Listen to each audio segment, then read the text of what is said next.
चलिए, तो स्वागत है आप सबका अपना चैनल केजन क्लासेस 786 पे। और तो कैसे हैं आप लोग? उम्मीद करते हैं आप लोग अच्छे होंगे और आपकी पढ़ाई भी अच्छी चल रही होगी। तो जैसा कि आप लोग जान रहे हैं कि क्लास 10th के लिए मैं लगातार वीडियो आप लोग के लिए डाल रहा हूँ, ठीक है। तो आज जो होने वाला है, आज हम हिस्ट्री का लेकर के आ गए, यानी इतिहास का चैप्टर नंबर 3, हिंद चीन में राष्ट्रवाद और उपनिवेशवाद, ये चैप्टर का नाम है। और इसी का आज हम लोग पार्ट 1 देखने वाले हैं, ठीक है। काफ़ी मज़ा आने वाला है, तो ध्यान से समझना है। और एक इम्पॉर्टेंट नोटिस, हर सुबह 7 बजे, यानी रोज़ सुबह 7 बजे मैं लाइव आ रहा हूँ। क्लास 10th के बच्चों के लिए ग्रुप डिस्कशन लेकर आता हूँ। उसमें मोस्ट VVI ऑब्जेक्टिव क्वेश्चन रहता है, उसका हम आपको, आप अपने आप कहीं भी पढ़ रहे हैं, आप अपने आप को आइए उसमें देखिए, जज कीजिए कि आप कितना बता पाते हैं, कितना सही जवाब दे रहे हैं, है ना। काफ़ी मज़ा आएगा, काफ़ी बेनिफिट होगा, ठीक है। ऑब्जेक्टिव नहीं छूटेगा, एग्जाम में वादा है। तो ज़रूर एक बार जुड़ के तो देखिए, जुड़ के देखिए तब समझ में आएगा। हमारे बोलने से कुछ नहीं होता, आप जुड़ के देखिए। आप, हम बोल रहे हैं, आप एक बार जुड़िए, तभी आपको समझ में आएगा क्या रियलिटी है, नहीं है, तब पता चलेगा आपको खुद। आप पढ़ने वाले बच्चे अगर होंगे तो जाहिर सी बात आपको समझ में आने वाला है। चलो, हम देखने वाले हैं क्लास 10th का इतिहास, चैप्टर नंबर 3। इसके पहले चैप्टर 1, 2 पढ़ा दिए ना, है ना। क्या क्या था तुम्हारा, हम तुमको इसके पहले पढ़ा दिए थे। क्या पढ़ाए थे? यूरोप में राष्ट्रवाद पढ़ाई दिए हैं, पढ़ा दिए ना। उसके बाद फिर समाजवाद, साम्यवाद और रूस की क्रांति पढ़ा चुके हैं सब। आज हम पढ़ेंगे हिंद चीन में राष्ट्रवाद। हिंद चीन में राष्ट्रवाद, यानी हिंद और चीन, तो नाम में हिंद लगल है और क्या लगल है, चीन। यानी ऐसा लगता होगा जैसे यहाँ हिंदुस्तान भी है और चाइना भी है, लेकिन ना तो एकरा में हिंदुस्तान है, ना एकरा में हिंदुस्तान है और ना ही चीन है। तो बोलेगा सर तो इसका नाम में हिंद चीन का लग गया। और सबसे पहली बात कि हिंद चीन में कितना देश आता है, तो हिंद चीन में 3 देश आता है। कितना देश? मोस्ट इंपॉर्टेंट क्वेश्चन पूछा गया है और कई बार पूछता भी और पूछेगा भी। तो हिंद चीन में कितना देश आता है? कौन कौन आता है? एक आता है लाओस, एक आता है कंबोडिया और एक आता है वियतनाम। क्या आता है? Laos, Cambodia, Vietnam. ये 3 देश आते हैं किसमें? हिंद चीन के अंतर्गत। हिंद चीन के अंतर्गत। ताकि हिंद चीन इसको क्यों बोलते हैं, क्यों बोलते हैं, पहले देख, पहले नक्शा पे दिखाते हैं कि कहाँ पर ही है ना। सबसे पहले नक्शा पर देखो कि है कहाँ पर ही।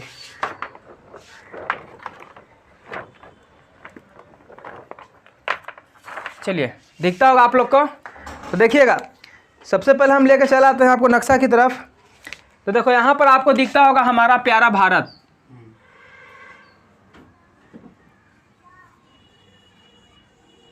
ये क्या है? हमारा भारत, हमारा प्यारा भारत दिखाई दे रहा है।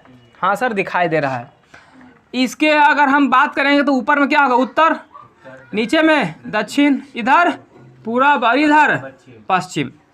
तो ये हम चलते हैं किधर, किधर की तरफ चल रहे हैं? उत्तर, दक्षिण, यानी नॉर्थ, साउथ, ईस्ट, वेस्ट।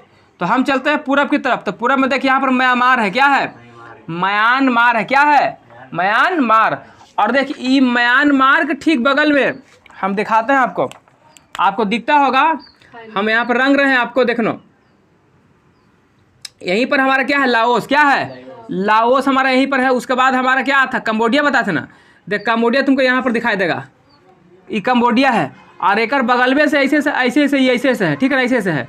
ये क्या है? ये है वियतनाम। क्या है? वियतनाम। तो आपने देखा कि कहाँ पर है ये? लाओस यहाँ पर है, कंबोडिया यहाँ पर है, वियतनाम यहाँ पर है। और यही तीनों देश को हम मिला करके बोलते हैं हिंद चीन। क्या बोलते हैं? तो बोलेगा कि सर तो हिंद चीन क्यों बोल रहे हैं, सब तो अलग अलग देश है, ना एक में हिंदुस्तान आ रहा है और ना ही चाइना वाला आ रहा है। तो वो इसलिए बोलते हैं कि ये जो यहाँ पर लाओस है ना, लाओस, ये जो लाओस है और जो ये कंबोडिया है, लाओस और कंबोडिया में हिंदुस्तान का प्रभाव है। क्या है? अब प्रभाव कहने का तात्पर्य मेरा ये बिल्कुल भी नहीं है कि हिंदुस्तान उस पर कब्जा करके रख लेता। प्रभाव कहने का मतलब कि हिंदुस्तान के जैसा ही बोलचाल, पहनावा ओढ़ावा, खान पान, वहाँ का जो हमारे भारत का जो संस्कृति है उसका फॉलो वहाँ पे करता है। कहाँ पे? लाओस और कंबोडिया में। इसीलिए हम कहते हैं उसको हिंद। क्या कहते हैं? तो समझ में आ गया बात। दूसरा आता है वियतनाम। तो वियतनाम में चीन का प्रभाव था। किसका प्रभाव था? लेकिन वहाँ पर चीन का प्रभाव कहने का मतलब है कि वहाँ पर चीन हमला करके, मतलब कब्जा करके रख लेता। क्या कर रहा था? यानी चीन वहाँ कब्जा जमा था, चीन वहाँ राज कर रहा था। जिस तरीके से इंग्लैंड वाला हमारे भारत देश पर राज किया, भारत देश को गुलाम बनाया ना रे, लगभग 200 साल तक राज किया, 100 साल के अंदर में भारत को गुलाम बना लिया था, ठीक है ना। तो 200 साल तक राज किया। उसी प्रकार से चाइना वाला वियतनाम पर हमला किया और हमला करके कब्जा कर लिया और कब्जा कर करके उसको अपने अधीन रख लिया। और चाइना में जो भाषा बोलता था, चाइना में जो खाना खाता था, जो कपड़ा पहनता था, जैसा उसका रहन सहन था, जैसा उसका बोल चाल था, उस सारा का सारा उतार दिया कहाँ पर, वियतनाम में। यानी उसका प्रभाव था, क्या था, तो वियतनाम को बोले चीन, क्या बोले, तो यही तीनों को मिला। तो लाओस कंबोडिया में हिंद और वियतनाम में चीन, तो दोनों को मिला तो हो गया हिंद चीन, तो इसलिए इसका नाम पड़ गया हिंद चीन। तो हिंद चीन समझ में आ गया होगा, कोई दिक्कत यहाँ तक नहीं। चल अब बताना यहाँ पर तो ध्यान से देखेगा जरा सा एक बार। जैसे हम क्या बोले कि यहाँ हम बोले यहाँ पर कि देखो ऊपर होता है उत्तर, नीचे दक्षिण, इधर पूरब, इधर पश्चिम, है ना। अब बताना कि जरा सा अगर हम इस हिंद चीन का अगर इसके हम आसपास का चौहद्दी देखेंगे, इसके आसपास का चौहद्दी का मतलब कि उसके चारों दिशा में क्या क्या है, बात समझ में आ रहा है। तो देखो ये हम क्या बोले, ये था हमारा क्या, यही ना है हिंद चीन, तीनों देश यहाँ पर। और हम बोले थे ना कि यहीं पर म्यांमार है, क्या है, यहीं पर म्यांमार है। देखो ये क्या है, ये म्यांमार है, ये क्या है, म्यांमार। तो ये उत्तर के साइड में ना है, म्यांमार कहाँ है रे, आई हरा वाला दिखाई दे रहा है हाथी के जैसा, ये कौन चीज है, चीन, क्या है। तो देख म्यांमार और चीन किधर है, उत्तर में है। म्यांमार और चीन कहाँ है, यानी कि उत्तर में हमारा हिंद चीन के उत्तर में क्या है, म्यांमार और चीन। म्यांमार और कहाँ है, हिंद चीन के उत्तर में, हिंद चीन के। और अगर हिंद चीन के दक्षिण में आओ, हिंद चीन के, तो जैसे ही हिंद चीन के दक्षिण में आएगा तो देखो ये सब क्या है, सब सागर है, क्या है, और किधर है सागर, दक्षिण की तरफ है, तो इसको बोलेंगे दक्षिणी चीन सागर, क्या बोलेंगे, दक्षिण चीन सागर। यानी उधर है दक्षिण, क्या होगा, दक्षिण दिशा में है ना, दक्षिण चीन सागर। नीचे क्या हो गया, दक्षिण चीन सागर, कोई दिक्कत है यहाँ तक। और ये जो दक्षिण चीन सागर है ना, ये विश्व का सबसे बड़ा सागर है। पूछेगा कि विश्व का सबसे बड़ा सागर कौन, तो कहना दक्षिण चीन सागर। और अगर हम पूरब की बात करें, इधर जाएंगे तो यहाँ देख ये है, तो इधर भी जाए तो इधर भी तो सागर है, तो इधर भी यही वाला सागर कौन, दक्षिण चीन सागर। देखो दिखाते हैं, ये देखिए यहाँ पर दिखा रहा है दक्षिण चीन सागर, दिखाई दिया, जो लाल से घेरे हैं हम, यही है दक्षिण सागर, दक्षिण चीन सागर। तो इधर भी कौन सा सागर, दक्षिण चीन सागर, तो यहाँ भी कौन सा, दक्षिण चीन सागर। कोई दिक्कत यहाँ तक नहीं। अब बात आता है कि सर इधर क्या है, मतलब पश्चिम की दिशा में क्या है, तो पश्चिम की दिशा में क्या है, तो देखो ये हो गया उत्तर, ये हो गया दक्षिण, ये हो गया पूरब, ये हो गया, तो पश्चिम में देखिए यहीं पर थाईलैंड, कौन सी है, जो लाल से घेरा है ना, ये क्या है, थाईलैंड। यानी यहाँ पर हमारा है थाईलैंड, तो पश्चिम में क्या हो गया, थाईलैंड, क्या हो गया। समझ में आया पॉइंट कि नहीं आया, समझ में आ रहा ना, कोई दिक्कत नहीं ना यहाँ पर, नहीं सर यहाँ पर कोई दिक्कत नहीं है। चल हम अब आते हैं इधर अपना, देखो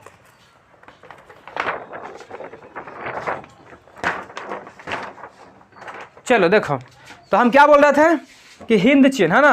सबसे पहले हम क्या बोले हैं, सबसे पहले हम बोले हैं हिंद चीन, क्या बोले हैं, हिंद चीन। तो बताओ हिंद चीन में कितना देश, हाँ हिंद चीन में 3 देश, कितना देश, कौन कौन, पहला था हमारा लाओस, क्या था, लाओस, फिर था कंबोडिया, क्या था, कंबोडिया, और एक था वियतनाम, क्या था, वियतनाम। लाओस, कंबोडिया और क्या, वियतनाम, तीनों देख लिया, तीनों देश। फिर हम क्या बोले कि जो हमारा लाओस है और जो हमारा कंबोडिया है, इस पे किसका प्रभाव था, भारत का, भारत देश का प्रभाव था, यानी हिंदुस्तान का क्या, हिंदुस्तान का प्रभाव था, तो संस्कृति का प्रभाव था ना। हाँ तो यहाँ पर लिख देंगे कि यहाँ पर क्या था कि हिंदुस्तान का संस्कृति एवं सभ्यता का प्रभाव था। और अभी हम समझा ही दिए थे कि प्रभाव का मतलब ये नहीं कि भारत यहाँ कब्जा कर रहा था, दोनों पर कब्जा नहीं कर रहा था, उसका सिर्फ बोलचाल, रहना सहना, भाषा जो था, संस्कृति जो था, जो सभ्यता था, उसको ये लोग फॉलो करता था। तो इसीलिए इसको क्या बोल रहा था, हिंद, ये दोनों को क्या बोले, तो हिंद कैसे वो समझ में आ गया। और फिर हम बता दूंगा वियतनाम के बारे में, किस बारे में बताएं कि वियतनाम के बारे में, यहाँ पर किसका प्रभाव था, तो यहाँ पर जो प्रभाव था किसका था, चीन का, किसका था, हाँ यहाँ पर जो चीन था ना, चाइना वाला था, वो चीन के संस्कृति सभ्यता का प्रभाव था, ठीक है। यानी चीन के संस्कृति एवं सभ्यता का प्रभाव। चीन के संस्कृति एवं सभ्यता का प्रभाव यहाँ पर था। तो कैसा नाम पढ़ा, ये तीनों देश का कैसा नाम पढ़ा, हिंद चीन, पता चल गया। अब देख, हिंद यानी हिंदुस्तान, हिंदुस्तान को इंडिया बोलते हैं, तो हिंद इंडिया से बना इंडो, इंडिया से बना इंडो। और चीन को चाइना बोलते हैं, तो चीन से चाइना, तो इसको इंग्लिश में बोल सकते हैं इंडो चाइना, या हिंदी में बोलेंगे हिंद चीन। कोई दिक्कत यहाँ तक नहीं। अब हम बता रहे थे तुमको यहाँ पर क्या, कि हम जो हिंद चीन का चौहद्दी देख रहे थे। क्या देख रहे थे? किसका चौहद्दी देख रहे थे? हिंद चीन की चौहद्दी देख रहे थे। चौहद्दी में हमने क्या देखा सर? ई हो गया उत्तर वाला भाग, ई हो गया दक्षिण वाला भाग, ये हो गया पूरब वाला, ये हो गया पश्चिम वाला। तो क्या बोले बताओ, उत्तर में क्या है? उत्तर में सर म्यांमार था, म्यान और चीन था। दक्षिण में क्या था? दक्षिण में था दक्षिण चीन सागर। और इधर भी कौन है? इधर भी सेम है, दक्षिण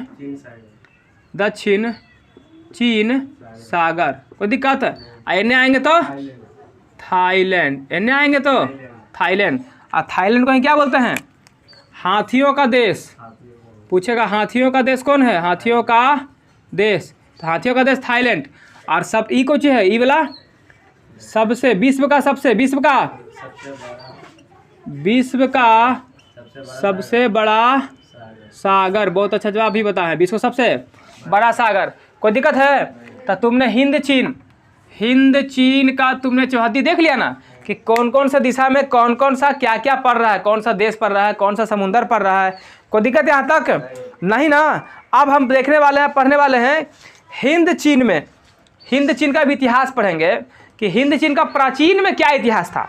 मतलब पहले हिंद चीन में, है ना, पढ़ रहे हैं। क्या पढ़ेंगे अब हम? पढ़ेंगे हिंद चीन का इतिहास। हिंद चीन का यानी हिंद चीन प्राचीन में कैसा था, हिंद चीन प्राचीन में कैसा था, ठीक है ना। यानी हिंद चीन जो है क्या करेगा, एकरा में प्राचीन में क्या था कि हिंद चीन में हम किसकी बात करेंगे? हिंद चीन में जो होगा हिंद चीन में हम बता रहे हैं, पहले हिंद चीन समझाते हैं कि हिंद चीन में जब कोई शासन नहीं करता था, जब कोई शासन, तो उस समय कैसा था वो हिंद चीन कैसा था। तो हम आपको लेकर चलते हैं 4वीं शताब्दी में। कहाँ लेके जा रहे हैं? हाँ तो क्या, हाँ 4वीं शताब्दी समझा देते हैं, 4वीं शताब्दी में जा रहे हैं। और अभी हम 4वीं शताब्दी में कहाँ लेके जा रहे हैं? कंबोडिया के बारे में बता रहे हैं। किसके बारे में बता रहे हैं? यानी 4वीं शताब्दी में कंबोडिया का हम इतिहास देखेंगे कि 4वीं शताब्दी में हमारा जो कंबोडिया था, है ना, 4वीं शताब्दी में कंबोडिया का इतिहास, कंबोडिया का इतिहास।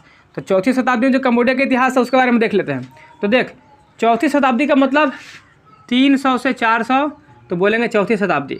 500 5वीं शताब्दी, तो 400 से 500 तो 5वीं शताब्दी। 6वीं शताब्दी तो 500 से 600, 6वीं शताब्दी। 7वीं तो 600 से 700, तो हो गया 7वीं शताब्दी। समझ में आ गया? तो 4वीं शताब्दी में क्या होता है, हम देख रहे हैं कंबोडिया के बारे में देख रहे हैं ना, कंबोडिया का इतिहास देख रहे हैं। तो 4वीं शताब्दी में यहाँ पर कंबोडिया में एक हिंदू राजा होता है। उस राजा का नाम होता है, क्या नाम होता है? उसका नाम होता है सूर्यवर्मन द्वितीय। सूर्यवर्मन द्वितीय। वो क्या करता है? वो कंबोडिया में एक राज्य का स्थापना करता है। कंबोडिया में हाँ क्या करता है? कंबोडिया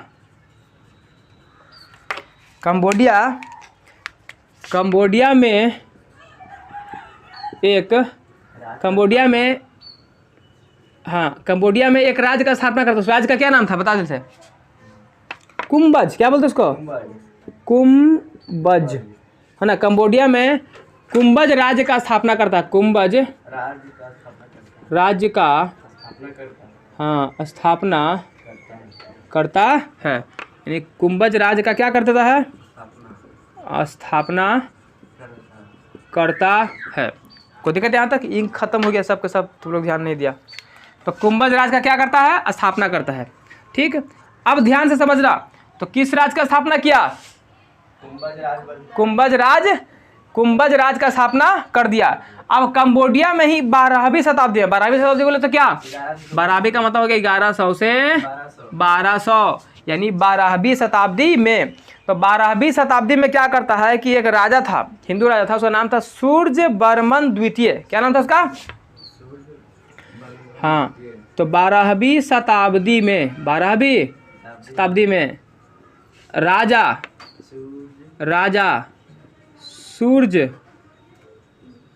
सूर्यवर्मन द्वितीय, राजा सूर्यवर्मन द्वितीय ने क्या किया था, जल्दी बताओ। सूर्यवर्मन द्वितीय ने हाँ एक मंदिर बनवाया था। क्या बनाया था? हाँ एक मंदिर बनाया था। कहाँ बनाया था? कंबोडिया में, है ना। यानी कि कंबोडिया में ही, कंबोडिया में क्या बनाया? मंदिर बनाया। क्या बनाया? मंदिर। उस मंदिर का क्या नाम था? उस मंदिर का नाम था अंकोर वाट का मंदिर। क्या नाम था?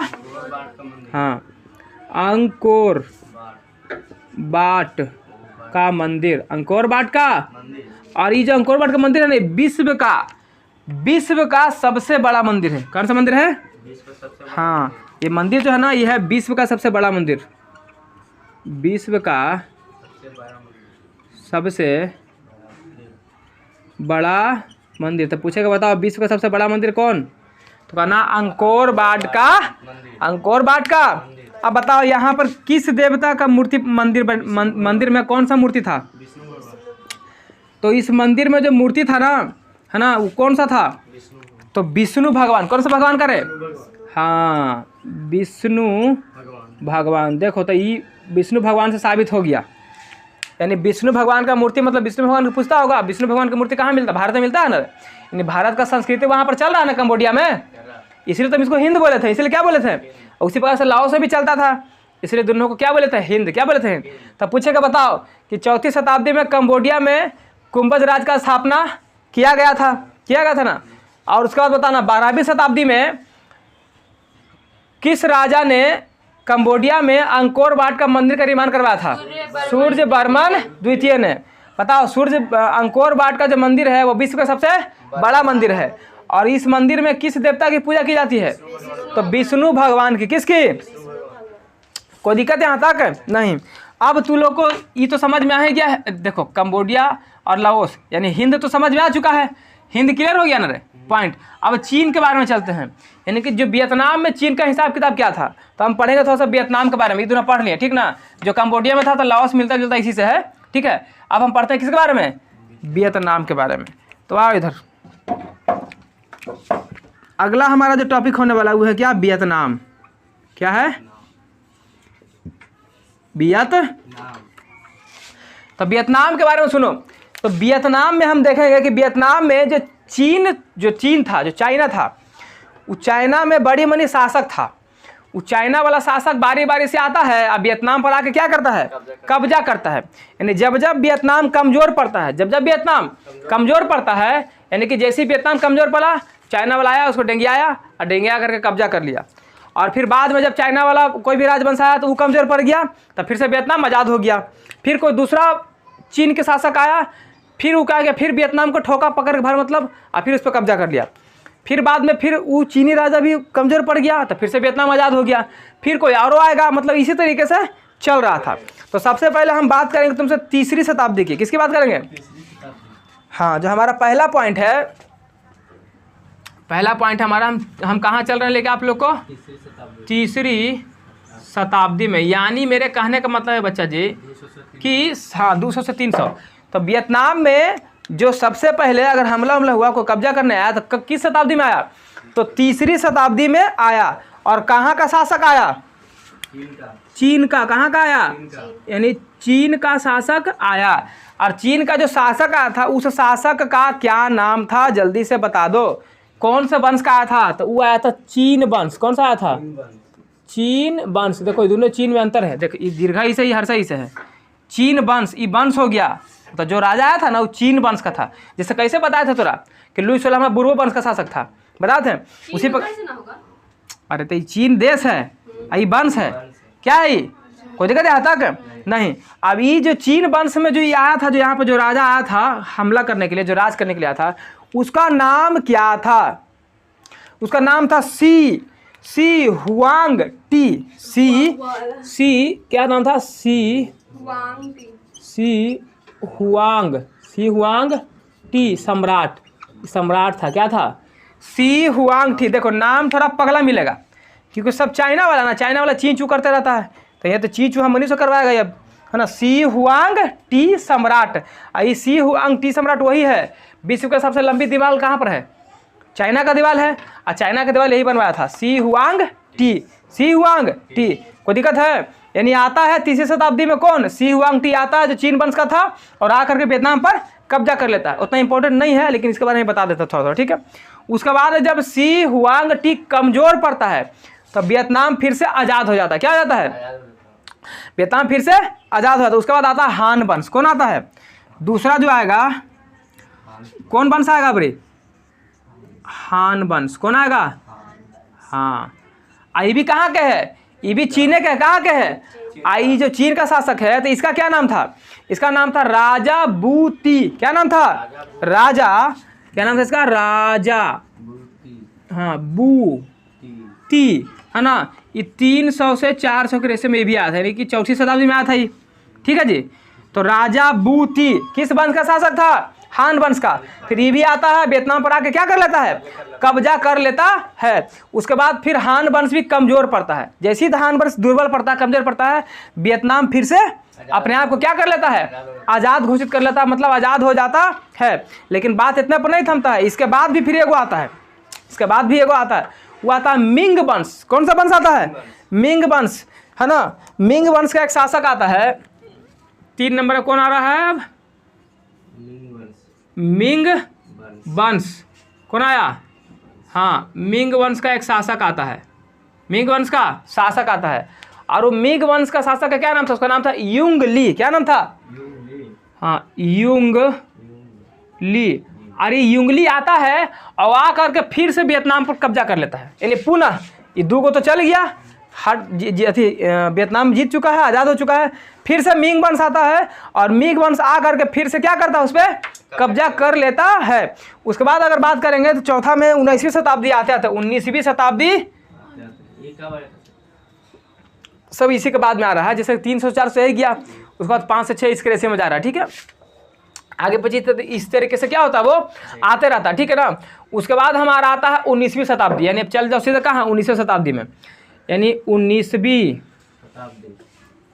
शताब्दी में। अब 19वीं शताब्दी में क्या होता है कि 19वीं शताब्दी में भी एगो शासक आता है, उसका नाम होता है मंचूर राजवंश। कौन सा शासक आता है? मंचू। कौन आता है? हाँ, तो होता नाम मंचू राजवंश। यानी आता है हमारे पास, कौन आता है? मंचू राजवंश आता है। और मंचू राजवंश आ करके क्या कर लेता है? फिर से यहाँ पे क्या करता है? कब्जा कर लेता है, ठीक है ना। ले जाओ, लगा देना गेट। हाँ, तो मंचू राजवंश आएगा और फिर से आके क्या कर लेगा जी? कब्जा कर लेगा। ये सब कहाँ का शासक है? कहाँ का राजा है? सब चीन का, जितना भी है कहाँ का है? सब चीन का ही है। कहाँ का है? हाँ, है ना। यहाँ पर अगर तुम लोग भूल जाए कभी तो यहाँ पर बताते हैं, सब चीनी शासक, ठीक है ना। तो कहाँ का सब है? चीन का शासक है। इसके बाद जब ये चल जाएगा तो इसके बाद कौन आएगा? इसके बाद आएगा फ्रांसीसी। दिख रहा है वहाँ, देखो तो।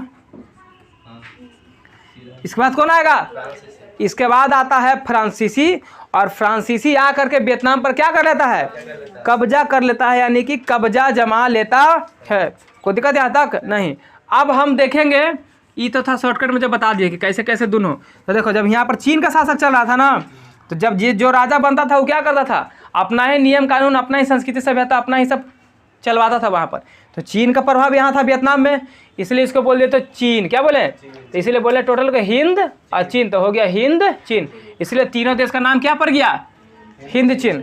डाउट क्लियर यहाँ तक? नहीं। अब देखेंगे कि हिंद चीन में पहुँचने वाला सबसे पहला व्यापारी कौन था। हाँ, हिंद चीन में हम क्या बोल रहे हैं? हम बोल रहे हैं कि हिंद चीन, है ना जी। क्या बोल रहे हैं? कि हिंद चीन में, हिंद चीन में पहुँचने वाला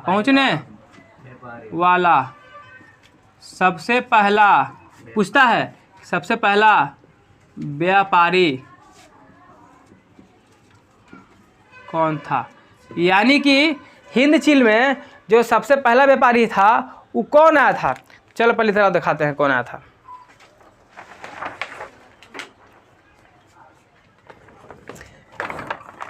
देखो कहाँ आना है उसको, यहाँ आना है ना, हिंद चीन पर आना है ना। हाँ, अब सबसे पहले कौन आया था तो तुम लोग ध्यान से देखना, यहाँ पर आप लोग को दिखता होगा जो हम घेरे हैं ऐसे करके, ये पीला पीला भाग दिख रहा होगा, दिख रहा है, ये है हमारा पुर्तगाल। क्या है? पुर्तगाल, ठीक है ना। और ये जितना भी है ना ये सब यूरोप महादेश में पड़ता है। कौन सा देश पड़ता है? हाँ, ये सब यूरोप महादेश में पड़ता है, ठीक है। कैसा पड़ता है? यूरोप में। यूरोप में बहुत सारा देश आता है हमारा। कौन कौन आता है बताओ? स्पेन आता है, फ्रांस आता है, जर्मनी आता है, इंग्लैंड आता है, तुर्की आता है, सब किधर आता है? सब यूरोप में ही आता है ना। इंग्लैंड वगैरह सब कहाँ आता है? इंग्लैंड हो गया है ना, और फिर कुछ होता है इटली होता है, ये सब कहाँ आता है? यूरोप में आता है ना। यूक्रेन वगैरह भी उसी में आता है। तो हम बोल रहे हैं क्या कि सबसे पहले वियतनाम पर जो व्यापारी करने आया था कौन आया था? तो सबसे पहले आया था पुर्तगाल। कौन आया था? ये पुर्तगाल यहीं पर है ना। पुर्तगाल आया था, नहीं पुर्तगाली था वो। कौन था? पुर्तगाली। अब भारत के लिए भी तो पुर्तगाली ने पहले आया था, वास्को डी गामा नाम का था। 1498 में कालीकट बंदरगाह पर पहुंचता है और वो आया था। तो इसी प्रकार से यहाँ भी कौन सबसे पहले आया? पुर्तगाल। हाँ, सब व्यापार करने आता था। क्या करने आता था? व्यापार करने, ना कि भारत भुतलायल था। व्यापार करने का रास्ता ये सब क्या करता था कि ये लोग यहाँ आता था, यहाँ से ये सब देख, कभी एने गया, अमेरिका चल गया, भारत चल गया, व्यापार किया। अब व्यापार कर करके नीचे जा, व्यापार कर करके क्या करता था? वो आ रहा है, उसको ठोकना पकड़ को नहीं। व्यापार करके आता था और व्यापार करके फिर क्या करता था? वापस चला जाता था। क्या करता था? वापस चला जाता था, ठीक है ना। उसके बाद याद रखना, यहाँ ध्यान से सुनो। तो यहाँ हमारा सबसे पहले कौन आया? पुर्तगाल। कौन आया? कौन आया? पुर्तगाल। उसके बाद ध्यान से देखो, पुर्तगाल के बाद समझना, उसके बाद कौन आता है? पुर्तगाल के बाद आता है हमारा डच। कौन आता है? डच। और डच किसको बोलते हैं? तो डच किसको बोलते हैं? जैसे इंडिया हिंदुस्तान वाले क्या बोलते हैं? भारतीय या हिंदुस्तानी बोलते हैं ना। उसी प्रकार से नीदरलैंड वाले किसको? नीदरलैंड। नीदरलैंड वाले को बोलते हैं हम डच। क्या बोलते हैं? डच। और नीदरलैंड्स हमारा यहाँ पर है, देखो कहाँ पर है? यहीं पर हमारा है नीदरलैंड्स। तो ये यानी कि दूसरा नंबर कौन आया? डच आया। कौन आया? डच। दूसरा में डच। उसके बाद जो हमारा आने वाला होता है वो आता है इंग्लैंड, यानी अंग्रेज लोग, गोरखा लोग आता है। कौन आता है? देखिए यहाँ ब्लू से रंगे है ना, यही है इंग्लैंड। क्या है? यहाँ से आता है। तब जाकर के कौन आता है? तब आता फ्रांस, जो यहाँ पर बैठा हुआ है हरा वाला। तब कौन आता है? फ्रांस। और फ्रांस आता है तो वो टिक जाता है, यानी आकर के जम जाता है। क्या होता है? जम जाता है। तो समझ में आ गया सब कुछ? देख लिया कौन कौन देश कहाँ पर था। अब इधर आओ, यहाँ देखो। तो हम क्या बोले कि सबसे पहले आने की बात कर रहे हैं ना। हाँ, सबसे पहले को यहाँ देखो, इधर आओ, यहाँ देखो कौन कौन आया था पहले। तो यहाँ आया था पुर्तगाली। कौन आया था? हाँ, यानी सबसे पहले पुर्तगाल आया। कौन आया? और जब पुर्तगाल आ गया था तब पुर्तगाल के बाद फिर कौन सा देश आया था? हाँ, पुर्तगाल के बाद आया था हमारा, अरे यार, पुर्तगाल के बाद आया डच। कौन आया? डच किसको बोलता है? नीदरलैंड वाले को। किसको? उसके बाद हम बोलते हैं कि हमारा इंग्लैंड वाला है। कौन आया? अंग्रेज बन। कौन आया? अंग्रेज, इंग्लैंड। उसके बाद अंतिम में आया कौन? फ्रांस। लेकिन ये सब जो आया ना, जो पुर्तगाली आया, ये सब खाली व्यापार करने आया। ये सब आया, अब व्यापार करके चल गया। डच भी आया, व्यापार करके कहाँ आया था? हिंद चीन देश की बात करें। किसकी बात कर रहे हैं हम? हिंद चीन की बात करें, ठीक है। हिंद चीन में कहाँ जाएगा? तो वियतनाम में ना जाएगा। कहाँ जाएगा? वियतनाम में ना जाएगा हो, काहे कि इन्हें तो कोई भी नहीं किया था, लाओस कंबोडिया, ठीक है ना। लेकिन बाद में इधर पहुँच जाएगा, इधर हमला करेंगे। इधर देखो, तो पुर्तगाली पहले सबसे पहले गया, फिर कौन किया? डच। तो डच भी व्यापार किया, भी चल गया। इंग्लैंड भी व्यापार किया, भी चल गया। लेकिन जब ये गधावा फ्रांसवा आया, कौन आया? यानी फ्रांसीसी, क्या बोल सकते हैं इसको? जब फ्रांसीसी आया, यानी फ्रांस वाला आया। तो फ्रांस वाला आया था तो व्यापार करने, लेकिन अगर मन में हो गया लालच, देख उख करके, अब व्यापार करते करते ही सोचा ना कि हम अब यहाँ रहेंगे, तो ये क्या हुआ? रहना शुरू कर दिया। और रहते रहते धीरे धीरे क्या कर लिया? पूरा हिंद चीन पर क्या कर लिया? कब्जा जमा लिया। क्या कर लिया? यानी कि ये आता तो है व्यापार करने, लेकिन व्यापार के साथ ये क्या कर लेता, कब्जा जमा लेता है। क्या करता है, कब्जा जमा लेता है ना, क्या कर लेता है, कब्जा जमा लेता है। तब बोलो, तो ये तो टिक गया, बाकी इतने में से कोई नहीं रहा, सब वापस चला गया था। यहाँ तक कोई दिक्कत समझने में नहीं। अब पूछेगा तुमसे कि बताओ हिंद चीन में जैसे अब यहाँ पर कब्जा जमा लिया तो हिंद चीन में रहेगा, फ्रांसीसी रहेगा ना रे। तो हिंद चीन में रहने वाले फ्रांसीसी को क्या कहा जाता है? एग्जाम में सवाल पूछा है, एग्जाम में सवाल पूछा, तुम्हें क्वेश्चन पूछेगा, क्या पूछेगा सर? पूछेगा कि हिंद चीन में रहने वाले फ्रांसीसी, हिंद चीन में रहने वाले फ्रांसीसी को क्या कहते हैं? तो बताओ हिंद चीन में रहने वाले फ्रांसीसी को क्या कहते हैं? तो इसको बोलते हैं कोलन। क्या बोलते हैं? क्या बोलते हैं? कोलोन। क्या बोलते हैं? कोलोन। क्या बोलते हैं? कोलोन। क्या बोलते हैं? कोलोन। इसको याद रखना कि हिंद चीन में रहने वाले फ्रांसीसी को क्या बोलते हैं? कोलोन बोलते हैं। अब देखो, अब बात आता है कि बाद में फिर ऐसा थोड़ा है, वियतनाम तो फिर बाद में आज़ाद होगा ना। तो वियतनाम जो है बाद में क्या होता है? आज़ाद हो जाता है। कब आज़ाद होता है? 1945 में। कब होता है? 1945। यानी जो वियतनाम होता है, क्या होता है? वियतनाम, ये क्या होगा अब वियतनाम हो जाएगा आज़ाद। क्या हो जाएगा? आज़ाद। किसके चंगुल से? फ्रांसीसी से। वियतनाम आज़ाद होगा किससे? हाँ, फ्रांसीसी से। फ्रांसीसी से क्या होगा आज़ाद? कब होगा? 1945। हाँ, 1945 में। 1945 में क्या होगा कि वियतनाम जो है यहीं पे लिख देते हैं, है ना, कि 1945 में 1945 में वियतनाम जो है वो क्या हो जाएगा? आज़ाद हो जाएगा। किससे? फ्रांसीसी से। लेकिन जैसे ही वियतनाम आज़ाद होगा तो आज़ाद होते के साथ ही दो भाग में बढ़ जाएगा। क्या हो जाएगा? यानी जो हमारा वियतनाम है, मान लो क्या हो गया? वियतनाम हो गया। क्या हो गया? वियतनाम क्या हो चुका है? आज़ाद। तो जैसे ही आज़ाद होगा तो ये दो भाग में बटेगा। जैसे भारत आज़ाद हुआ था तो एगो पाकिस्तान बन गया, एगो हिंदुस्तान बन गया, तो वैसे ही वियतनाम ही बटेगा। तो एगो ऊपरे वाला जैसे मान ली वियतनाम में क्या है, तो ऊपरे वाला को उत्तरी बोलते हैं, नीचे वाला को दक्षिणी बोलते हैं। तो ये बट जाएगा उत्तरी वियतनाम। कौन सा वियतनाम? उत्तरी वियतनाम। और दक्षिणी वियतनाम में क्या हो जाएगा? बंट जाएगा। यानी उत्तरी वियतनाम, और एगो हो जाएगा दक्षिणी। क्या हो जाएगा? दक्षिणी वियतनाम। यानी ये दो भाग में क्या होगा? वियतनाम बट जाएगा आज़ाद होने के बाद। यहाँ पे लिख दे क्या? हाँ, आज़ादी के बाद लिख देते ले, आज़ादी के बाद। ठीक है, कोई दिक्कत है?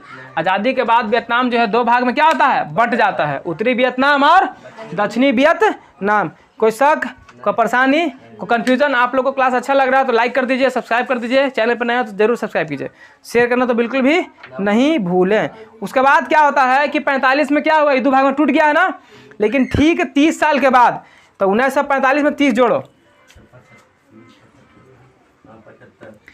तो 1945 30 कितना होता है? 1900।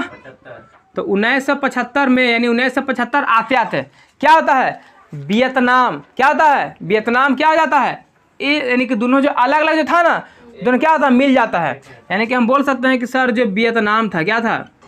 वियतनाम, ये जो है 1975 में, कब? 1975 में क्या हो गया इसका बताओ? तो उत्तरी वियतनाम प्लस दक्षिणी वियतनाम, प्लस का मतलब दोनों क्या हो जुड़ गया? वियतनाम एक हो जाता है, एक हो जाता है। दोनों अलग अलग था ना, दोनों मिल गया। क्या हो गया? मिल गया। जैसा मान लो पाकिस्तान अभी मिल जाएगा तो एक हो जाएगा ना। पर ये हो सकता है?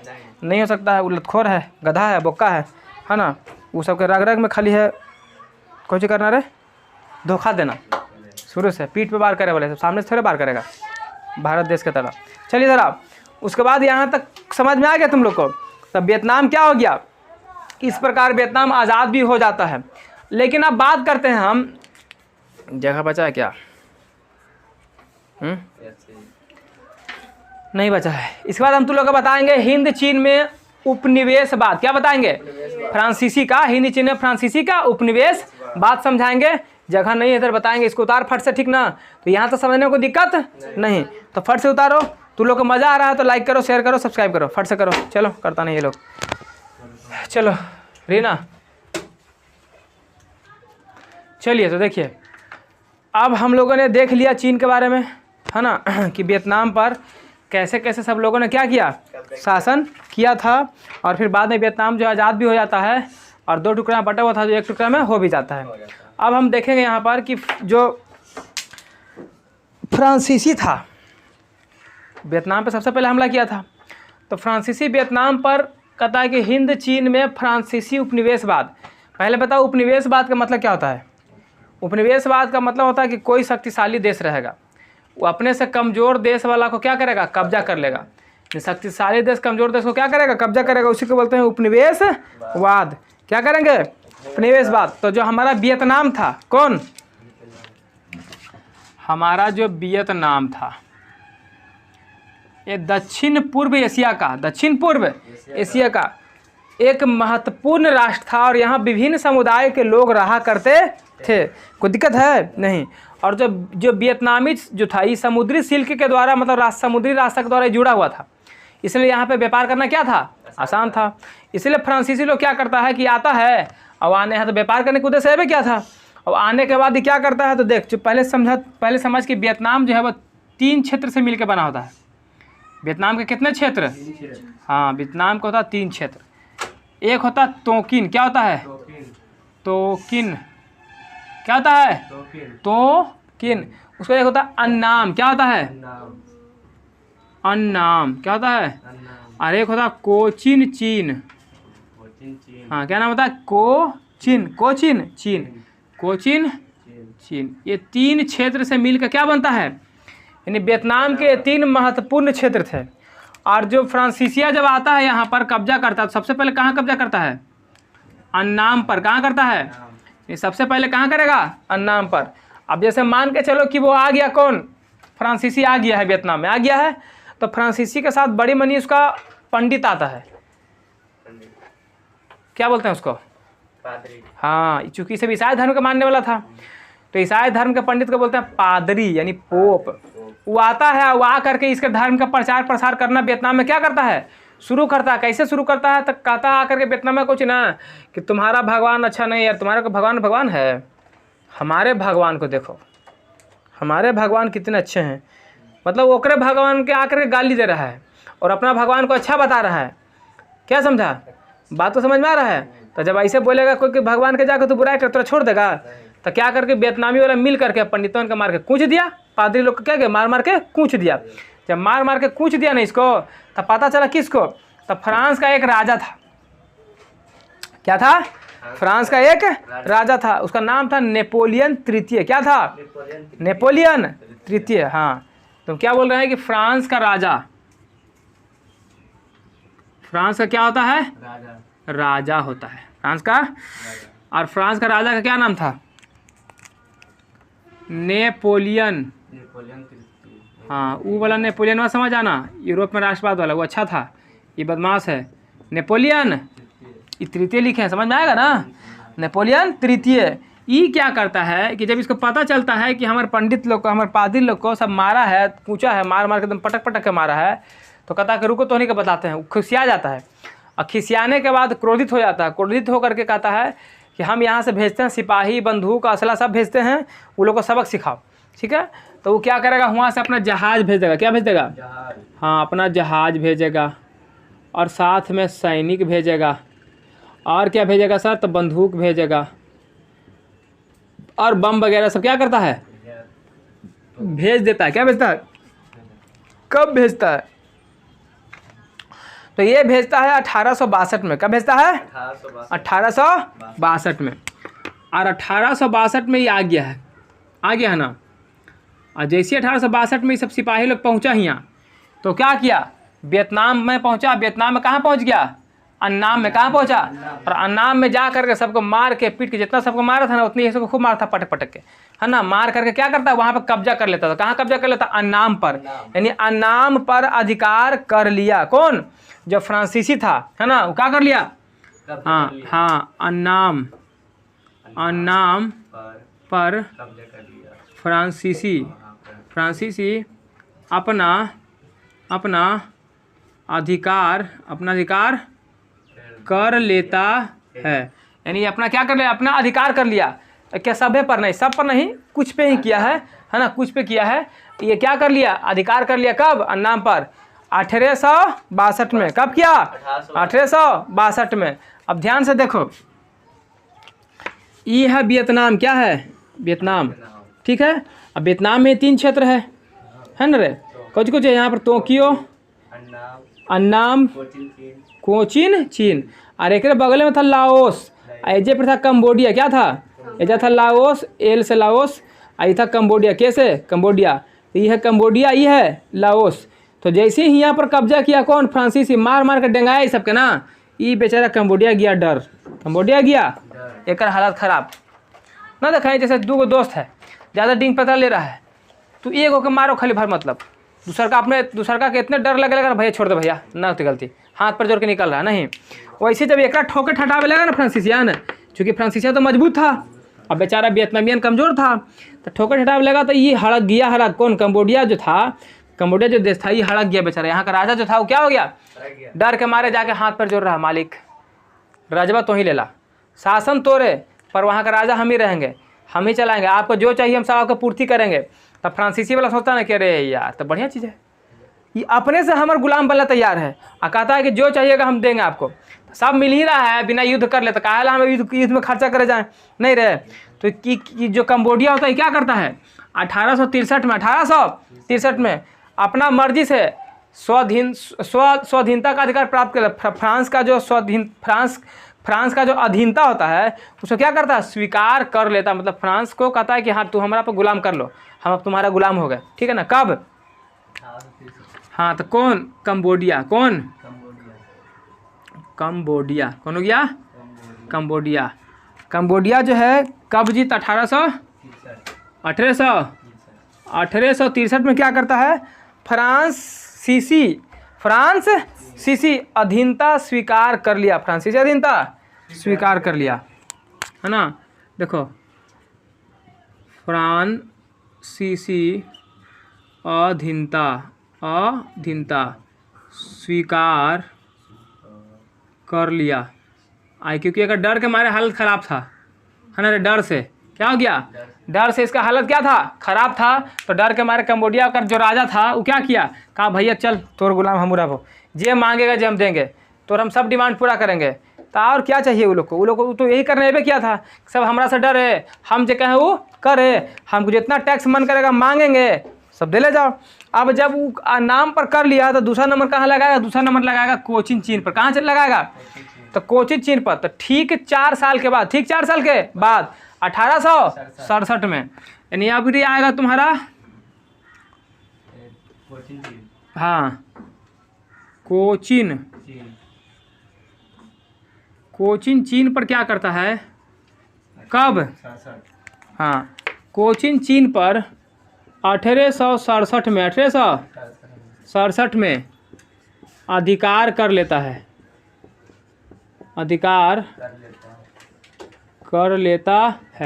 नहीं, कोचिन चीन पर 1867 में क्या करता है? अधिकार कर लेता है। कोई दिक्कत यहाँ तक? नहीं। अब देखो, अब आगे बढ़ते हैं। अब बचा कौन? बचा अब हमारा तोकिन। तो तोकिन पे भी अधिकार करेगा, कब करेगा? 1873। यानी कि अब आएगा ये तोकिन पर। कहाँ जा रहा है? हाँ, तोकिन पर आधार कब करेगा? 1873। हाँ, 1873 में तोकिन पर क्या कर लेगा रे? अधिकार कर लेता है। तोकिन पर क्या कर लेता है? अधिकार कर लेता है। लेकिन 1887 आते 1800 जैसे ही 1887 पड़ेगा, 1887 आते वो कहाँ अधिकार जमा लेगा? तो सबसे पहले जमाएगा पूरा हिंद चीन पर। कहाँ? पूरा हिंद चीन पर, लाओस पर, प्लस में हिंद चीन बोले तो कंबोडिया, लाओस और को वियतनाम, वियतनाम यानी वियतनाम पर तो तीनों में कब्जा कर ही लिया, कंबोडिया, कोचीन, नाम कर लिया कब्जा। तब बचल है कौन, लाओस और वियतनाम, यानी ये दोनों पर भी कब्जा कर लेता है। यानी कि 1887 में ये तीनों पर, ये हाँ ये तीनों पर भी कब्जा या अधिकार कर लेता है। यानी इस पर भी वो क्या कर लिया है, अपना अधिकार कर लिया है। कोई दिक्कत है, यानी 87 आते थे पूरा अधिकारों कर लिया।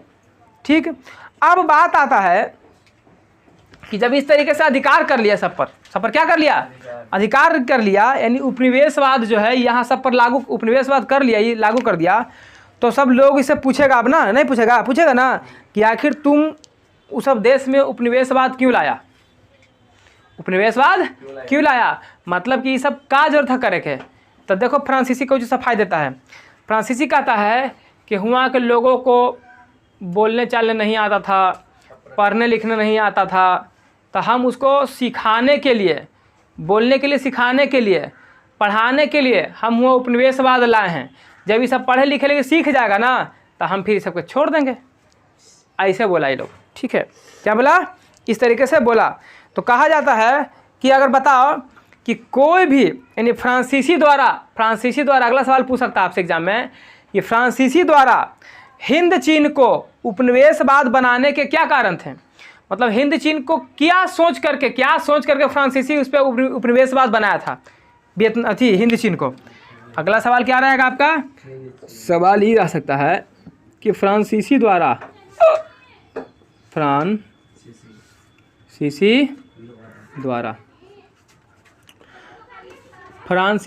हिंद चीन, क्या बोल रहे हैं, फ्रांसीसी द्वारा हिंद चीन को उपनिवेशवाद बनाने के कारण, है ना, फ्रांसीसी द्वारा हिंद चीन के को उपनिवेशवाद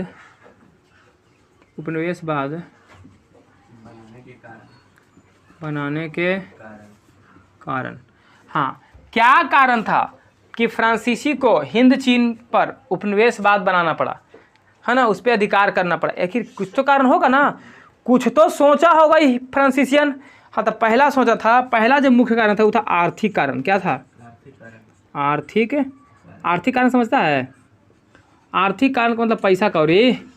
मतलब अंग्रेजों ने सोचा था ना कि कि वियतनाम जो हिंद चीन है, हिंद चीन में खेती बड़ा तगड़ा होता है, हिंद चीन में खेती बहुत तगड़ा होता है, यानी काफ़ी अच्छा मात्रा में वहाँ पर क्या होता है, खेती होता है ना। यानी यहाँ जो है वियतनाम जो था, खास करके हिंद चीन में वियतनाम जो था वो एक कृषि प्रधान देश था।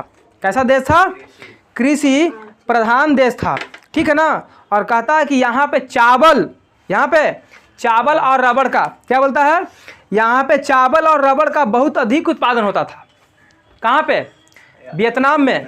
वियतनाम में चावल और रबड़ का क्या होता था, बहुत ज़्यादा अधिक उत्पादन होता था। तो यहाँ पे जाहिर सी बात है कि जब चावल और रबड़ का खेती ज़्यादा हो रहा है, यानी कि वहाँ पर कृषि की प्रधानता होगा। अभी क्या करता था कि यहाँ से चावल या जो भी चीज़ यहाँ पे उपज हो रहा है ना, उसको कम कीमतों पे खरीदता था। क्या करता था, कम कीमतों पे खरीदता था और ख़रीद करके लेके जाता था अपने देश, और वहाँ ज़्यादा कीमत पे क्या करता था, बेचता था। ज़्यादा कीमत, कम दाम में लाओगे और ज़्यादा में बेचोगे तो प्रॉफिट ज़्यादा होगा ना। हाँ, तो ये आर्थिक कारण था। पहला क्या था उसका, पहला आर्थिक कारण। आर्थिक कारण में पहला कौन सा कारण था, काम में अगर देखा तो कृषि। क्या था, जो तू लोग अभी हम बताए ना रे, कि उसका मुख्य कारण क्या था, कृषि। यानी मान लो यहाँ से रेशम वगैरह खरीद के ले गया, हम फैक्ट्रियाँ बनाओ ना करके खूब महंगा में बेच रहा है, सस्ता में ले गया और महंगा में बेचेगा। अगला वहाँ तक खनिज भंडार। क्या था, जैसे खनिज भंडार में क्या, तो खनिज भंडार के मामले में तुम्हारा जैसे कोयला हो गया, क्या हो गया, कोयला हो गया, टीन हो गया, जस्ता हो गया, टंगस्टन हो गया, सब क्या खनिज न है। तो वहाँ पे निकलता था ये सब, कोयला, जस्ता, टीन और टंगस्टन, टीन और टंगस्टन, यानी खनिज भंडार भी वहाँ खूब निकलता था। खनिज भंडार भी खूब निकलता था, मतलब कोयला खूब निकल रहा है, जस्ता टीना सब निकल रहा है। तो ये क्या करता था कि सब धो धो करके लेके जाता था यहाँ से अपन देश में, खूब जा करके बेचता था, तो ज़्यादा प्रॉफिट कमा रहा था। तो आर्थिक यहाँ से भी उसको पैसा मिल रहा है, यहाँ से भी उसको पैसा मिल रहा है, कोई दिक्कत यहाँ तक नहीं। अब एक था, देखो तीसरा था मेकांग डेल्टा का क्षेत्र। क्या था? मेकांग, अरे कौन है रे, मेकांग डेल्टा का क्षेत्र। इसे हम पता है क्या करेगा, ले लेगा करने वाला नहीं, किसको बोलोगे? मेकांग डेल्टा का क्षेत्र, मेकांग डेल्टा का क्षेत्र। तो ध्यान से देख, ये है हमारा क्या, लाओस, क्या है, और ये है हमारा कंबोडिया, क्या है, एक बगले से एक नदी गुजरता है। क्या गुजरता है? नदी, ठीक है ना। और तू जानता है कि नदी के द्वारा मिट्टी बहा के लाया जाता है, और जो जलोढ़ मिट्टी लाया जाता है, तो मिट्टियन जो आसपास फैल जाता था, उपजाऊ के लिए काफ़ी अच्छा होता है जलोढ़ मिट्टी। तो ये जो चारों पट्टी मिट्टी फैला हुआ है ना, तो इसी क्षेत्र को बोलते हैं डेल्टाई क्षेत्र। क्या बोलते हैं? डेल्टाई क्षेत्र। तो यहाँ पर मेकांग नदी गया हुआ है, तो बोलेंगे मेकांग डेल्टा क्षेत्र। तो यहाँ पे अच्छा फसल होता था। क्या होता था? काफ़ी अच्छा फसल खेती होता था। तो इसीलिए इसको कब्जा करके रख लिया। यहाँ पे अच्छा फसल होगा तो ज़्यादा फसल मिलेगा, और ज़्यादा फसल लेके जाएंगे तो प्रॉफिट ज़्यादा होगा। तो इसलिए मेकांग डेल्टा का क्षेत्र, मेकांग डेल्टा का क्षेत्र, यानी इस पर भी वो अधिकार करके रख लेता था। उसका मेन कारण ये भी था, उपनिवेशवाद लाने का क्या था मेन कारण, एक ये भी था, ठीक है ना। दूसरा जो पॉइंट का था वो कहता है कि असभ्य को सभ्य बनाने के लिए, असभ्य को, हाँ दूसरा पॉइंट हमारा है असभ्य को सभ्य बनाने के लिए, और सभ्य को सभ्य बनाने के लिए, यानी कौची कहता था कि ये असभ्य को सभ्य बनाने के लिए जो है ये क्या करना चाहता था, ये मतलब कि उपनिवेशवाद का कारण ये भी था, सभ्य को सभ्य बनाना। इसमें इसको क्या प्रॉफिट होने वाला था, जिसे देखो इसका सोच ऐसा था कि यहाँ लोगों को असभ्य को सभ्य बनाने का मतलब है कि वहाँ लोगों को पढ़ाएगा लिखाएगा। क्या करेगा? पढ़ाएगा लिखाएगा। पढ़ाने लिखाने से मेरा ये तात्पर्य है कि तुमको पता होगा कि अंग्रेज लोग, जो ये फ्रांसीसी लोग था, ये लोग फ्रांसीसी भाषा बोलता था, और वियतनामी में ये लोग अपना भाषा बोलता था, वियतनामी भाषा बोलता होगा। तब फ्रांसीसी की भाषा को समझ नहीं पाता था, तो ये लोग को काम करवाने में दिक्कत होता था। क्या होता था? काम करवाने में दिक्कत। वो सोचता था ना कि ये लोग को सभ्य बना दो, मतलब अपना भाषा सिखा दो, फ्रांसीसी भाषा ये लोग क्या करो, सिखा दो, ताकि अगर हम कुछ बोले इसको ना, तो इसको ऐसा नहीं लगे कि मेरा दूसरा कोई है। जैसे देखता है तू लोग, कभी कभी बिहार का आदमी हिंदी बोलता है, कहीं चल जाओ इंग्लैंड में चल जाओ, अब सब इंग्लिश से बक रहा है, तो तोरा अपनापन फील आता है। लेकिन ओकरा में एगो हिंदी बोलने वाला निकल जाए तो ओकरा से बड़ी जल्दी दोस्ती हो जाता है कि हिंदी भाई भाई, लगता है कि जैसे हमारा अपन आदमी है, ऐसा वाला फीलिंग आता है।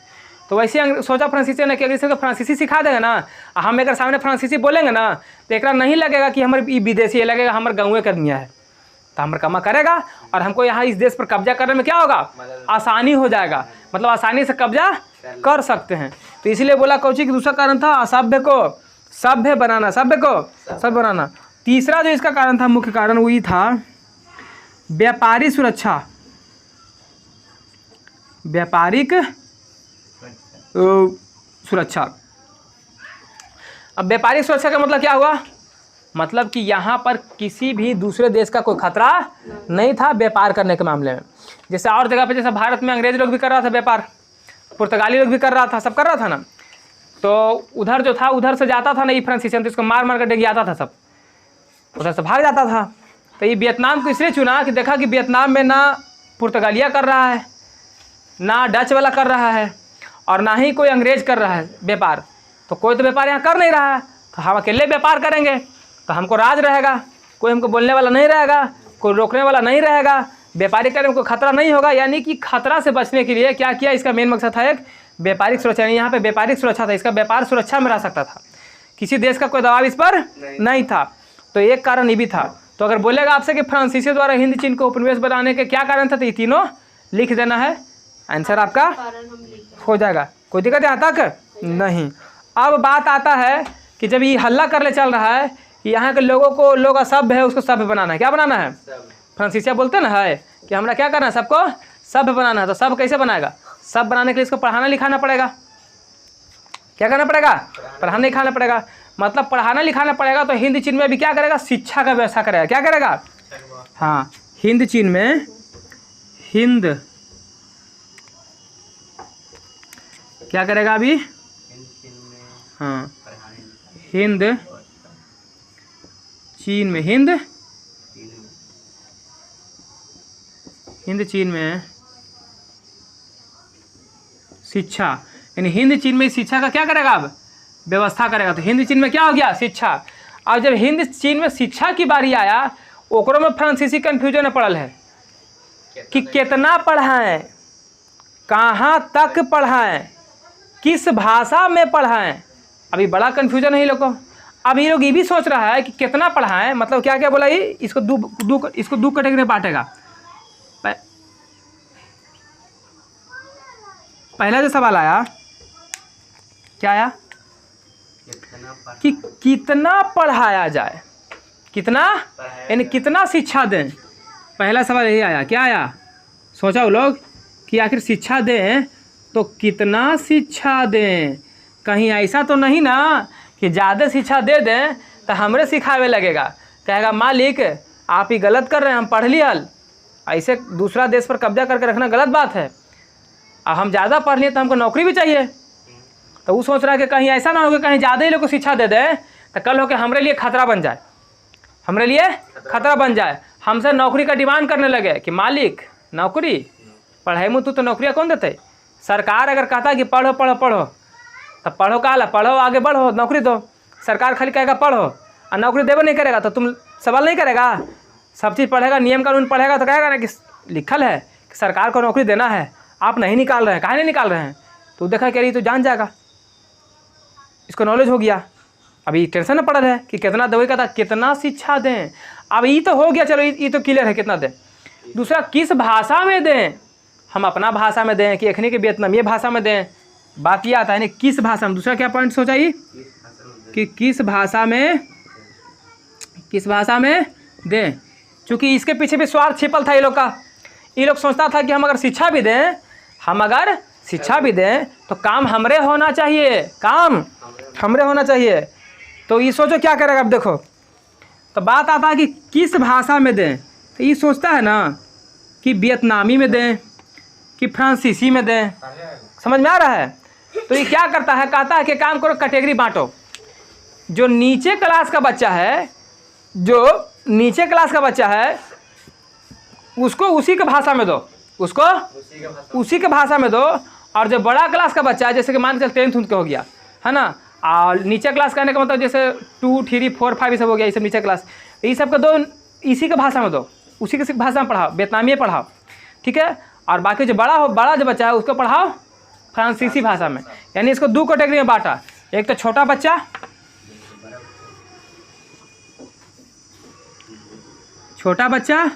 और एक बड़ा। क्या तो छोटका बच्चा को बोला कि एकरा ओकरे भाषा में दे, ओकरा यानी उसी के भाषा में, नहीं कौन सा भाषा में, वियतनामी भाषा में। कौन सा भाषा में? इसको बोला कि सबके वियतनामी भाषा में दो, वियतनामी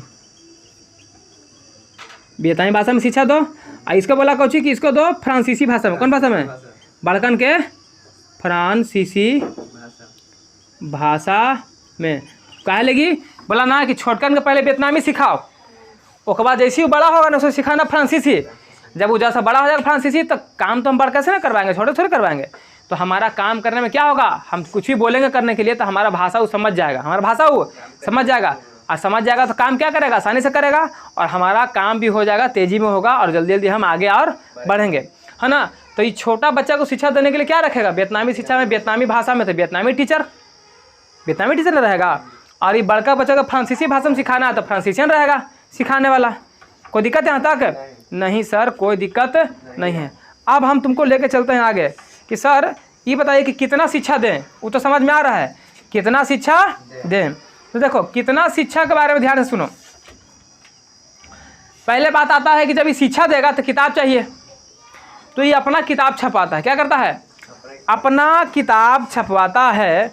और अपना किताब छपवा करके ओकरा में खाली फ्रांस के बड़ाई करता है। क्या बड़ाई करता है? मतलब फ्रांस देश के खूब बड़ाई करता है, पूरा का पूरा बड़ाई करता है। अब वियतनाम के खूब बुराई करता है। वियतनाम के, यानी कौची कर रहा है, ये क्या कर रहा है बोलो।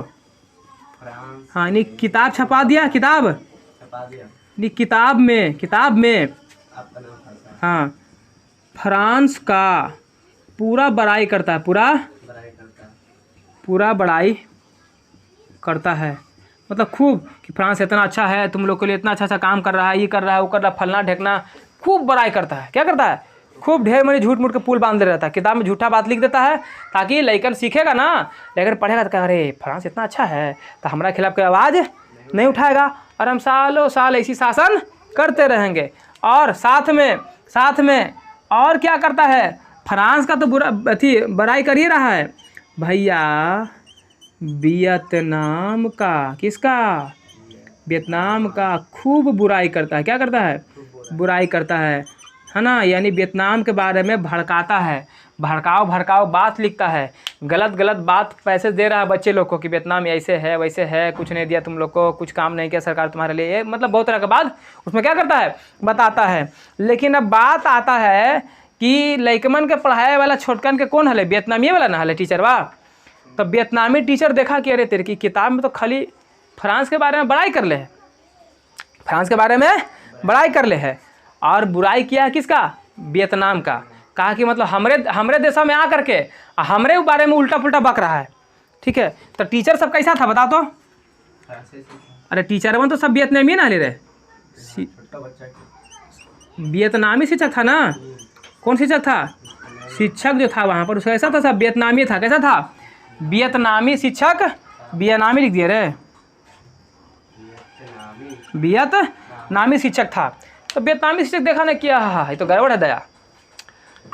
वो क्या करता है कि बच्चा लोग को जब पढ़ाने के लिए बैठता है तब फ्रांस के जो उसमें बड़ाई कर लेता है ना तो उल्टा बताता है, मतलब फ्रांस के बड़ाई नहीं करता है, वो बुराई करता है। क्या करता है, और अपने वियतनाम के बारे में बताता है कि वियतनाम बहुत अच्छा है, लेकिन ये जो फ्रांसीसियन है ना ये एक नंबर के बदमाश है, एक नंबर के गलत इंसान है। ये क्या कर रहा है कि हमारे देश पे ज़बरदस्ती हम लोग पे शासन कर रहा है, हम लोग से बहुत ज़्यादा टैक्स ले रहा है, हम लोग दिन पर दिन गरीब होते जा रहे हैं और हमारे देश में कुछ विकास नहीं हो रहा है, और ये उल्टा जो इस देश का ये मालिक बन के बैठा हुआ है, इसको यहाँ से भगाना बहुत ही ज़रूरी है।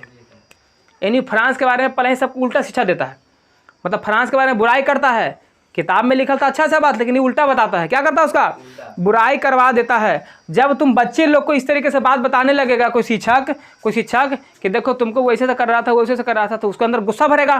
क्या भरेगा, गुस्सा आएगा, आक्रोश आएगा। तो क्या करेगा, तो देख 1926 में क्या करेगा, 1926 में क्या हो जाएगा, एक विद्रोह हो जाएगा। क्या हो जाएगा, विद्रोह। क्या हो जाएगा, यानी 1926 में क्या हो जाएगा रे, विद्रोह। और ये विद्रोह कहाँ होगा, विद्रोह होगा साइगोन में। कहाँ होगा, साइगोन में। कहाँ होगा, साइगोन में। किसके द्वारा होगा, तो छात्रों के द्वारा। किसके द्वारा, छात्रों के द्वारा विद्रोह हो रहा है। कहाँ हो रहा है, साइगोन में हो रहा है। और अच्छा इसमें कौन सा स्कूल था, तो उस स्कूल का नाम था नेटिव गर्ल्स स्कूल। नेटिव, हाँ लड़की का स्कूल था, नेटिव। क्या नाम था इसका, नेटिव गर्ल्स स्कूल के विद्यार्थियों द्वारा। यानी ये किस पूछेगा, बताओ 1926 में विद्रोह किसके द्वारा हुआ, तो कहना नेटिव गर्ल्स स्कूल के विद्यार्थियों के द्वारा। कहाँ हुआ, तो साइगोन में हुआ। कहाँ हुआ, तो साइगोन में हुआ। बताओ यहाँ तक किसी को दिक्कत है, कोई परेशानी है, नहीं। तो ध्यान से देख, जगह किधर लिखा, बताओ इसमें यार पॉइंट है। चलिए तो समझ में आ गया है। अब ये वाली चीज़ों को हम यहाँ लिख रहे हैं, ठीक है, ध्यान से देखना। अब हम बता रहे थे कि शिक्षा देना है, तो शिक्षा देने के क्या करेगा, शिक्षा देने के लिए स्कूल खोलेगा।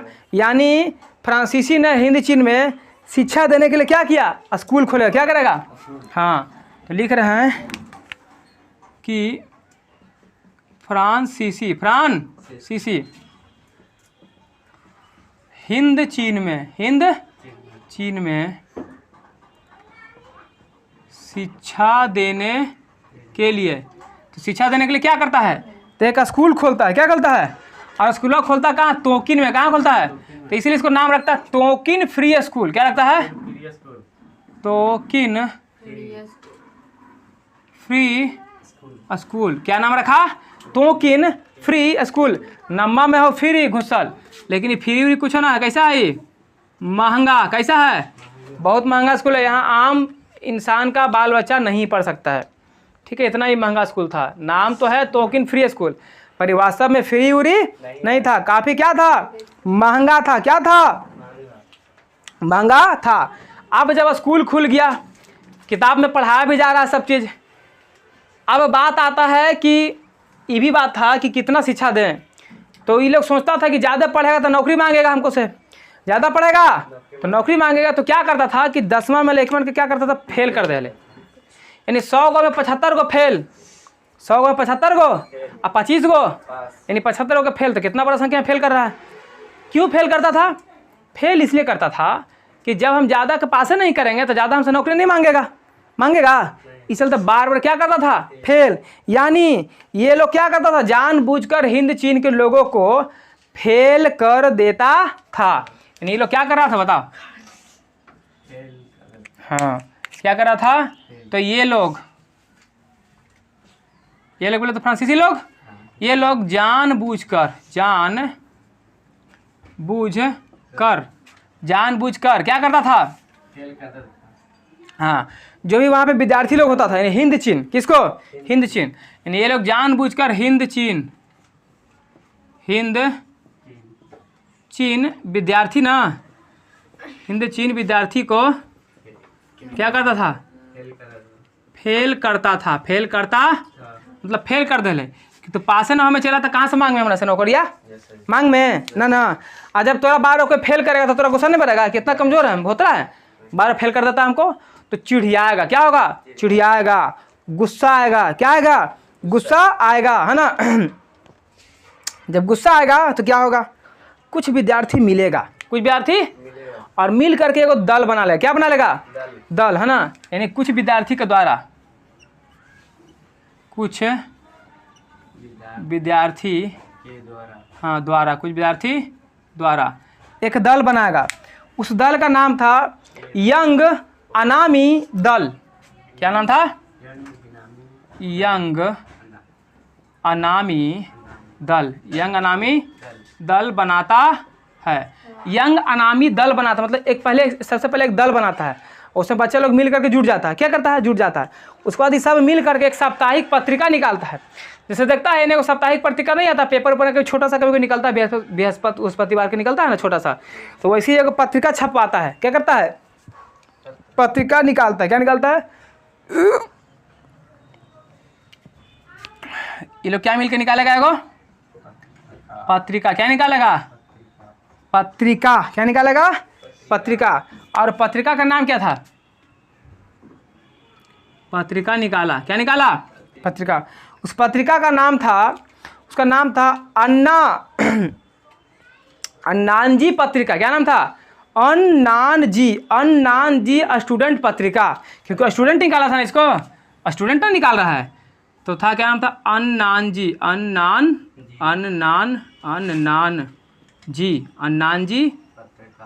स्टूडेंट निकाला था, स्टूडेंट पत्रिका, अन्नानजी स्टूडेंट पत्रिका। इसमें क्या लिखा हुआ था, एकरा में लिखल कुछ था, एकरा में लिखल था फ्रांसीसियन के बारे में, कि किस तरीके से हमारा जो फ्रांसीसी है ना, वो किस तरीके से हमारे देश को लूट रहा है, किस तरीके से हमारे देश को लूट रहा है, किस तरीके से हम पे शासन कर रहा है, हम लोग का शोषण कर रहा है, इसके बारे में लिख दिया। अब जब सारा लोग इस पत्रिका को पढ़ेगा तो उसको जानकारी मिलेगा कि अच्छा फ्रांसीसी हम लोग के साथ इतना गलत कर रहा है, तो उसके अंदर खून खौलेगा। क्या होगा, खून खौलेगा तो फ्रांसीसी को मारने के लिए दौड़ेगा, भगाने के लिए दौड़ेगा, यानी भड़काने का काम किया जा रहा है ना। तो ये जरूरी था, ठीक है। तो यहाँ तक समझ में आ गया है, कोई दिक्कत यहाँ तक तू लोग को बोल, नहीं कोई दिक्कत नहीं है।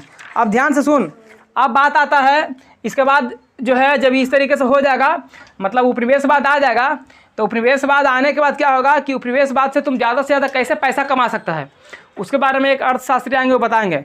तो पहले इसको लिखो, कैसे लिखना है, यहाँ से यहाँ तो लिखना ही है पूरा क्लियर ही, इसको लास्ट में लिखना है। ये वाला पॉइंट है ना, ये वाला, इसमें नहीं, ये जो लिखा है पॉइंट, एक नीचे ये वाला पॉइंट वह लिख देना, ठीक है। चलो फट से उतारो, हाँ, और तुम लोग लाइक शेयर करो, सब्सक्राइब करो। चलिए तो इसको इतना ही रखते हैं ना, वीडियो काफ़ी लंबा हो गया है। मिलते हैं इसके पार्ट 2 में, ठीक है। बने रहिए चैनल के साथ।